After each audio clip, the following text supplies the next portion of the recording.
My next guest. Now, many of those, you may be wondering, like, how do you get the attention of the most powerful man in the world? I mean, when I say attention, this guy is up for various awards. I don't want to steal his thunder, but it's coming down. I want to pick your brain now from a law enforcement perspective. Now, we talked a couple weeks ago, right after the shootings in El Paso and in Ohio. Correct. And what happened? It was so raw. We wanted to have you on that night, but you were doing you were at a convention in New Orleans and doing other things. But we're so happy you came back.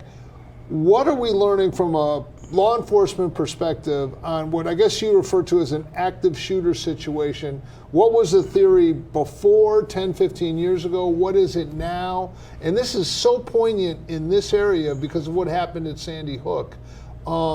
If you can, just give us the whole scenario top to bottom. I cover both ends. I cover where I'm actually going out to the churches, the schools, the businesses, and speaking to those people in charge of those facilities of what we need to do and what we're training people to do with the civilian side during an active shooting. Yeah. Entirely changed from what was it before? Like before the big thing was shelter in place. Shelter in place. Go under your desk, lock your door.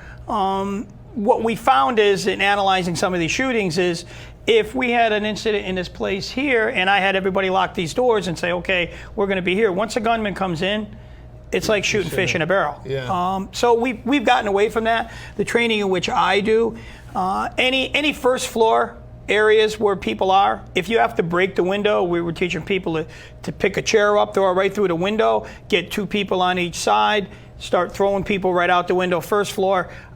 Depending on what your landing area is, maybe even a second floor. Yeah. After that, you got to judge what injury is going to be greater.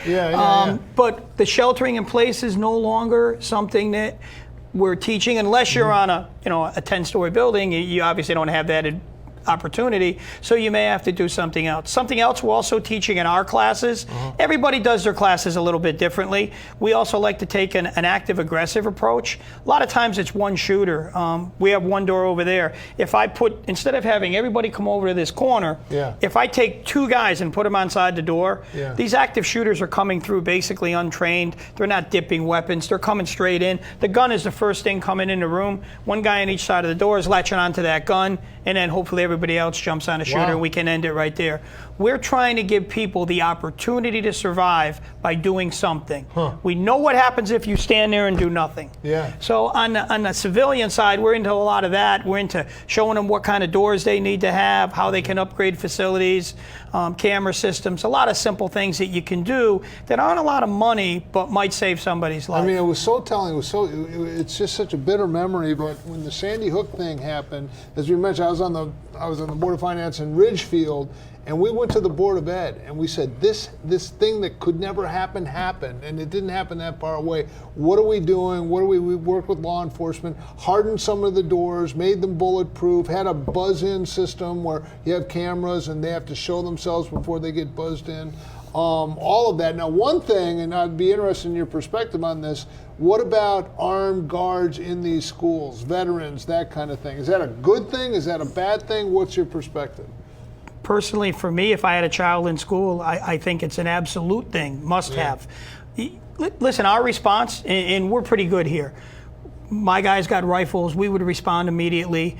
And by the way, when you come to the site where there's an active shooter, whereas before they may say, set up a perimeter, we'll talk them out.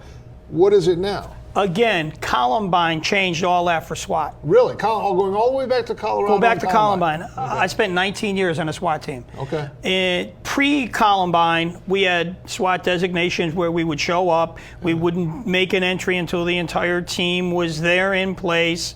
We would wait. We would try to contact with negotiations. Columbine changed that whole perspective. Now, probably, unless I have SWAT guys working, they may not even make it out before we make an entry. I'm personally prepared. We like to have 4 guys for an entry. Different tactics that I won't discuss in public that we will use, but to make that 4-man entry. But quite honestly, if we're the first guy on the scene, we're going to be grabbing a rifle, and I'd like at least 2 guys to go in. But if I had to make entry myself, if you have an active shooter, it's your job to get from point A to he is point B and eliminate that threat. Because every second that you don't do that, he can be killing people. Yeah. So now it's an active, aggressive, no time to waste, make the entry, find and get to the threat. Wow, I mean, it's impressive. How do you analyze what happened down in El Paso, Texas, and what happened in Ohio, the most recent one in Dayton, Ohio? In Dayton, Ohio, my understanding is that the gunman was engaged within a minute of him opening fire, within 60 seconds. I think it was under a minute, actually. Like 30 seconds. 32 or 36 seconds from what I reviewed. And you compare that, I mean, it's hate to go through this litany, but you had the gay bar down in Miami where the guy just had free reign and just kept pounding and pounding and pounding. How would you critique it? And maybe it's unfair to. One last scenario was the school down in Florida. Parkland. Parkland, where some law enforcement officials were really, taken to task for not entering. They should have been. It's hard. I don't make excuses for people, Marty. Okay. If I was standing in his position, I would have made the entry. Look, it's unfortunate. We understand when we sign up for this job. In an incident like this, we may lose people. You hope you don't. Hey, we had 2 great outcomes that just came about in these things, but I signed up for that. Yeah. And it's up to me to go make that entry and head towards that threat. What about the guy in Norwalk, Connecticut? What is it with Cow Lane, Connecticut? They just thwarted a mass shooting, and there were like 2 others. It's a whole different level of police work. There's actually a lot more shootings that have been thwarted that you may not be aware of. Is that right? There's a lot more. Wow. And this is, when people always ask, what can we do about mass shootings? How do we stop them? It really starts with the people that are involved or know these people. In some of these latest cases, it was a father who made a phone call. It was people who alerted people about postings on Facebook. Yeah. We, as a community, all need to work together to stop these. If in these last 5 to 6 cases, the intel was brought in prior to anything happening, cops went and did their job, took the info, did some search warrants, banged some doors, recovered all of the guns, spoke with the people, but that was because it was brought to by the citizens.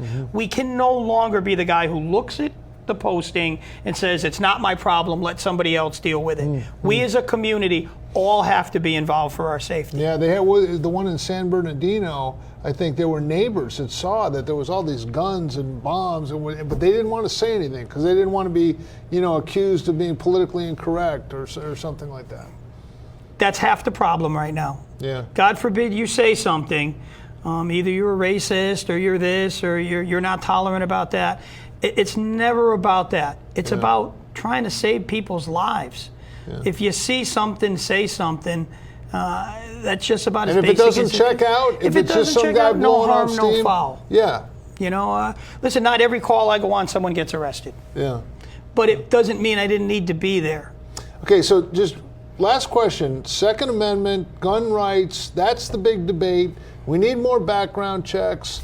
We need to take assault weapons, which to me every weapon is an assault weapon. I don't want to prejudice my perspective on this, but as a law enforcement professional, where do you stand on that? I'm an NRA member. I'm an NRA instructor, range officer. However, I will say this. I think you need to take left and right out of this. Okay. I think we have to deal with somewhere in the middle of common sense. There needs to be common sense legislation. I don't believe we need to be attacking the Second Amendment. I think it was written for a purpose. Remember the words in the Second Amendment, a well-regulated militia. Let's think back in our history. Who was it that actually stepped up and defeated Great Britain and England when they came? It was the guy next door. It was the guy to your left. It was that militia that was put together. The Minutemen down at Campo Correct. Beach. And that's where our forefathers have come with in their writings of the Constitution, and I think that still stands today. Not that I would ever think it would happen, but you see the movie Red Dawn, or where if someone stepped foot on U.S. property, certainly they're going to have problems with our military, who's the finest in the world. Our president has seen we built it back up, and we are second to none. But think of the thousands of people who would be stepping out of their homes with their weapons. Yeah, no, that would So be. I don't think taking them away is going to do anything. If you look at other countries have lots of weapons, go to Israel. School teachers walking around with AKs, ARs, right? You know, in a classroom. The country of Switzerland, it's illegal not to have a gun. And we're not seeing mass shootings there. No. So. And one other thing historically, and Mark Albertson, the historian extraordinaire, is going to be the next guest, can confirm this. But when the British were marching to Lexington and Concord, they were going after the guns. They were going to get an armory. My understanding, do I got that right? Yeah, I was part of it. Yeah, I was part of it. So it was like. If you take away the guns, remember this, and I would leave you with this, that the Second Amendment guarantees all other amendments. Yeah. It's really the bottom line.